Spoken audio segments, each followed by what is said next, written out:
दारू सोडण्याचा विशेष उपाय सांगते. तुमच्या परिवारात जर कोणी दारू ड्रिंक करत असेल, तुमचे वडील, भाऊ, पती कोणी ड्रिंक करत असेल, तर काय करायचं आहे, छोटासा उपाय आहे कालभैरवाचा.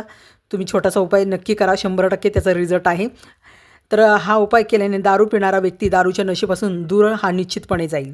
तर 5 शनिवार हा उपाय करायचा. एक विड्याचं पान घ्या, त्याच्यावर 11 मनुके ठेवा आणि 2 लवंगा ठेवा, एक जायफळ ठेवा, थोडंसं मध ठेवा, थोडी खडी साखर ठेवा.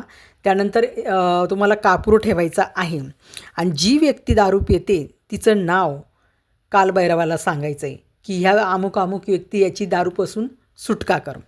त्यानंतर ओम कालभैरवाय नमः म्हणायचं आणि त्यानंतर तुम्हाला तो कापूर जाळायचा आहे. त्यानंतर ती सगळं साहित्य जळायला पाहिजे. अशा हिशोबाने तुम्हाला कळकळीने कालभैरवाला प्रार्थना करून सांगायचं आहे त्या व्यक्तीचं नाव. असं केल्यानंतर ती व्यक्ती हळूहळू दारूपासून म्हणजे ड्रिंकपासून दूर पळेल. निश्चितच 100% तुम्ही करा. 5 शनिवार हा उपाय फरक पडेल.